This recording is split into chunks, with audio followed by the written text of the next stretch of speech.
नमस्कार, श्रीखास किचनमध्ये तुमचं मनापासून स्वागत आहे. आज आपण गणपती बाप्पाच्या प्रसादासाठी उपवासाचे लाडू मोदक कसे करायचे ते बघणार आहोत.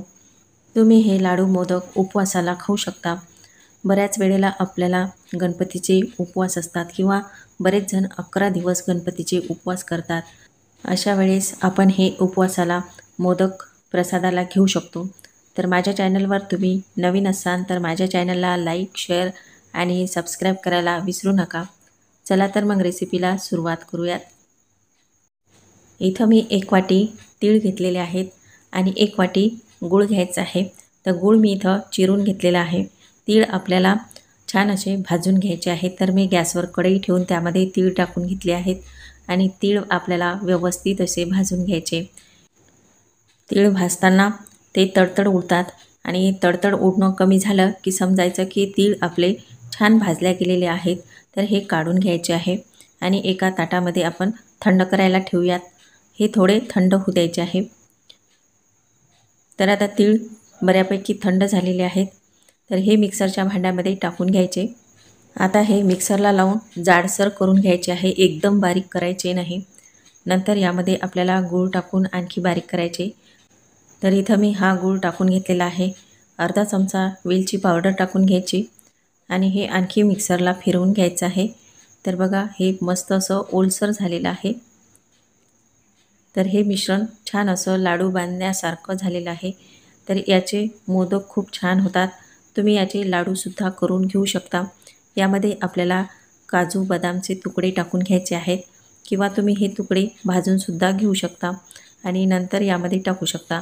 तुम्हाला आणखी काही यामध्ये ड्रायफ्रूट टाकायचे असतील तर तुम्ही टाकू शकता किंवा नाही टाकले तरीही चालू शकतं. इथं मी 2 प्रकारचे मोदकचे साचे घेतलेले आहेत. तुमच्याकडे जो साचा असेल तो तुम्ही घेऊ शकता. इथं मी यामधलं थोडं मिश्रण घेऊन असं हातावर दाबून घ्यायचं आणि नंतर या साच्यामध्ये टाकून असं दाबून घ्यायचं आहे. म्हणजे याचा छान मोदक तयार होतो. तर असं व्यवस्थित दाबायचं आहे. तर बघा आपला हा मोदक छान तयार झालेला आहे. तुम्ही याचे लाडूसुद्धा करून घेऊ शकता. अशा पद्धतीने मी इथे सर्व मोदक करून घेत आहे. किंवा तुमच्याकडे असा मोदकचा साचा नसेल तर तुम्ही असे हातावर सुद्धा मोदक करून घेऊ शकता. तर बघा अशा पद्धतीने हा मोदक करून घ्यायचा आहे. तर बघा हा असा मोदक तयार होतो. तर असा हातावर दाबून याचा थोडा लांब आकार करून घ्यायचा आहे. तर असे सुद्धा तुम्ही मोदक करून घेऊ शकता. तर इथं मी सर्व मोदक करून घेतलेले आहेत. तुम्ही हे उपवासाला खाऊ शकता आणि तिळाचे मोदक असल्यामुळं हे पौष्टिकसुद्धा आहेत. तर अशा पद्धतीचे तुम्ही पण मोदक करून बघा. तर आपल्याला दुसऱ्या प्रकारचे उपवासाचे मोदक करायचे आहेत. तर इथं मी 1 वाटी शेंगदाणे आणि 1 वाटी गूळ घेतलेला आहे. तर शेंगदाणे आपल्याला भाजून घ्यायचे आहे. तर मी इथं शेंगदाणे गॅसवर कढई ठेवून त्यामध्ये टाकून घेतलेले आहेत. तर हे शेंगदाणे आपल्याला मस्त खरपूस भाजून घ्यायचे आहे. जास्त जळू द्यायचे नाही किंवा जास्त काळे होऊ द्यायचे नाही. तर हे शेंगदाणे मस्त असे खरपूस भाजून घ्यायचे आहेत. तर शेंगदाणे आपले भाजल्या गेलेले आहेत. तर काढून घ्यायचे आणि हे शेंगदाणे थंड होऊ द्यायचे आहे. थंड झाल्यावर याची मस्त सालं निघतात. तर इथं शेंगदाणे मी थंड करून घेतलेले आहेत. तर हे असे चोळून घ्यायचे आहे. छान असे हे शेंगदाणे चोळून घेतल्यावर याची सालं काढून टाकायची आणि बघा असे पांढरे शुभ्र शेंगदाणे दिसतात. हे शेंगदाणे आपल्याला मिक्सरच्या भांड्यामध्ये टाकून घ्यायचे आणि थोडे फिरवून घ्यायचे आहे. तर अगदी जास्त बारीक फिरवायचे नाही, जाडसर फिरवायचं आणि नंतर यामध्ये गूळ टाकून आणखी आपल्याला हे मिक्सरला लावून बारीक करून घ्यायचं आहे. तर बघा हे असं ओलसर झालेलं आहे. तर आपण दुसऱ्या भांड्यामध्ये हे सर्व काढून घेऊयात. अर्धा चमचा यामध्ये वेलची पावडर टाकून घ्यायची आणि काजू बदामचे तुकडे यामध्ये टाकायचे आहेत. तुम्हाला यामध्ये आणखी काही ड्रायफ्रूट टाकायचे असतील तर टाकू शकता किंवा नाही टाकले तरी चालू शकतं. आणि याचे असे लाडू बांधून घ्यायचे आहे. तर तुम्हाला ज्या आकाराचे लाडू करायचे त्या आकाराचे तुम्ही करू शकता. तर मी इथं लिंबा एवढंच लाडू करत आहे. त्यामुळं थोडाच मी इथं हे मिश्रण घेतलेलं आहे आणि छान असा लाडू करून घेतलेला आहे. किंवा तुम्हाला असे हातावर लाडू येत नसतील किंवा गोल होत नसतील त्यासाठी आपल्याला छान अशी एक ट्रिक बघायची आहे जेणेकरून तुमचे लाडू गोल होतील.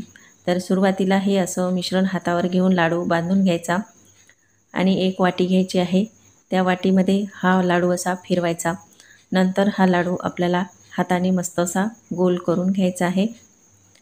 तर बघा हा लाडू छान असा गोल होत आहे. तर अशा पद्धतीने हे लाडू छान असे गोल होतात आणि पटकनसुद्धा होतो. तर बघा असा हा गोल गुटुंग लाडू झालेला आहे. तर तुम्ही अशा पद्धतीने सुद्धा लाडू करून घेऊ शकता. तुम्हाला असेही कधी लाडू बनवायचे असतील तर तुम्ही ही पद्धत वापरून असे गोल लाडू करून घेऊ शकता. तर असे आपले हे गोल गरगरीत असे लाडू छान तयार झालेले आहेत. आणि थोडं आपलं मिश्रण मी इथे ठेवलेलं आहे. तर त्याचे आपल्याला मोदक करून घ्यायचे आहे. तर गणपती बाप्पाला लाडू मोदक तर असे हे प्रसादाला तुम्ही करून घेऊ शकता. ते आपल्याला उपवासाला पण चालतात. तर असे हे पौष्टिक आणि खूप सुंदर असे खमंग लाडू मोदक आपले तयार झालेले आहेत. तर अशा पद्धतीचे तुम्ही उपवासाचे लाडू मोदक करून घेऊ शकता. लाडूवर आपल्याला थोडी चारोळी लावून घ्यायची आहे, म्हणजे ते दिसायला खूप सुंदर दिसतात. तर यावर आपण चारोळी लावून घेऊया किंवा काजू बदामचे तुकडेसुद्धा तुम्ही लावून घेऊ शकता. अशा पद्धतीचे तुम्ही पण लाडू मोदक करून बघा. आणि असेच नवनवीन व्हिडिओ पाहण्यासाठी माझ्या चॅनलला सबस्क्राईब करायला विसरू नका.